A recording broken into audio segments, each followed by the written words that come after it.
Hey everyone, it's Young Game Collector back with the Legend of Zelda: A Link to the Past. In this video we are going to be starting the first dungeon. Forgot what it's called. And we are going to see Saharahasa. If anyone can pronounce that name, I'll be amazed because I don't know what it's called. The ancient man who's near the first dungeon. Sorry about this, but the problem is that right now my controller was broken, my computer controller, so I'm really sloppy in this game and in this video, and I'm really bad.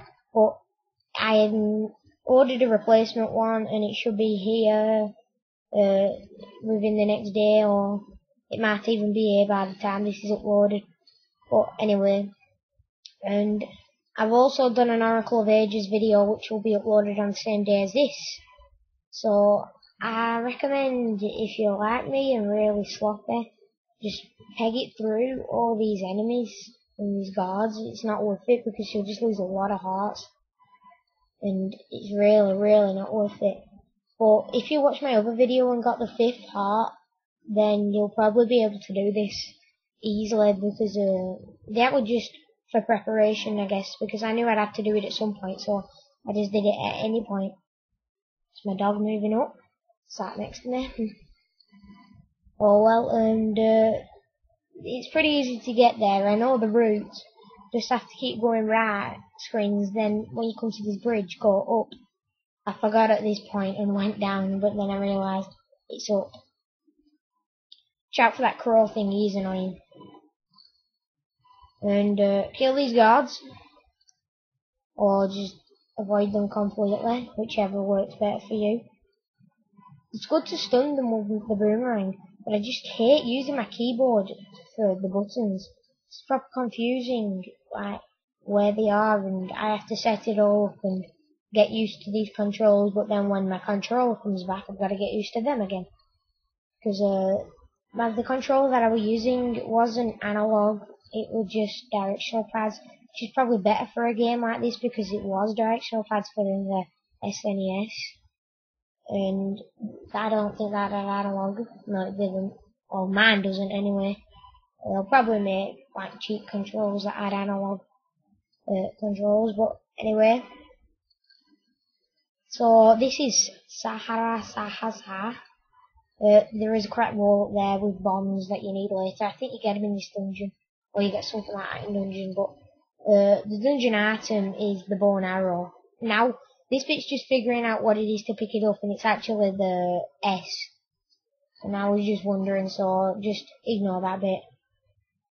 And so there it works. I was just doing that to get some hearts, because I knew. I am indeed Sahasrahla. Sahasrahla, right, that's his name, I think.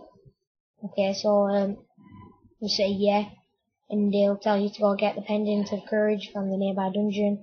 I always get mixed up getting here, and I always take like a lower hearts off. The worst thing is at the start of the dungeon where balls, little balls and then giant balls come flying down at you. And I always lose loads of hearts unless I'm not using a controller. Sorry, I had to think there, I don't know why. I always get annoyed, and then whenever I get to there I always remember what it is. So 1 hit, 2 hits, that might have been 3, I don't know.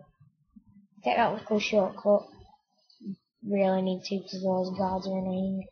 Not all of them come alive. The good thing is you can stay on the staircase, they can't reach you, but you can still use your boomerang and stun them, which is good. Not all of them come alive, just some of them do. So here's the first dungeon. So you go in, and the first thing you want to do is pick up the pot. I was just remembering what the button was there. I'm sure it used to be that button, but it's obviously changed to the map. So I figured it out, and then press that down. And then kill these, I don't know, maybe the gels? No. Zols? I don't know, there's some weird enemy. But you can get a lot of rupees off these. Unfortunately, I wasn't so lucky. I just got the 1. Or 2 really, but you can get like 5 of these. Now here's my worst part of this, probably the whole dungeon. I'm usually really good at this with the controller because I do have the original Link to the Past for the SNES, but the capture card that I bought at Christmas, it actually doesn't work.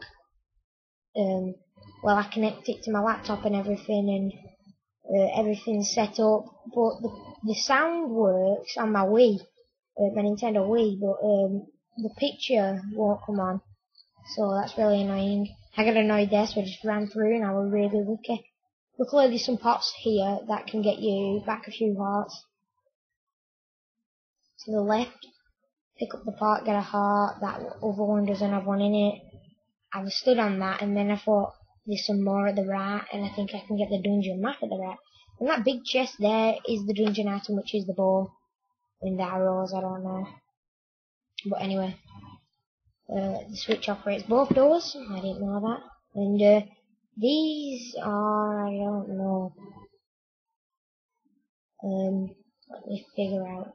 Can't remember the name. Oh, anyway, yeah, so just kill these. These are quite annoying. You want to get them with the bow if you're lucky.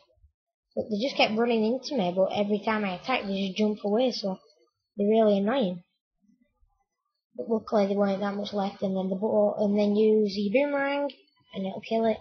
So you can do 2 boomerang hits and a sword slash if you want, or just 2 sword slashes, I think. But anyway, just do that and kill the enemy. And there's actually another enemy at the top. It's only one of those squid things, gels, I don't know. Luckily that one dropped a heart, which is very lucky. And then you kill this guy, you get a replay, just go through the door, and then go straight to the middle one, just ignore what I'm doing here, I'm checking for hearts. These enemies, I forgot what they're called now. I'm not really remembering things, but in this chest is the item, the dungeon map. So that's it for this video. I'll see you next time for more Zelda: A Link to the Past.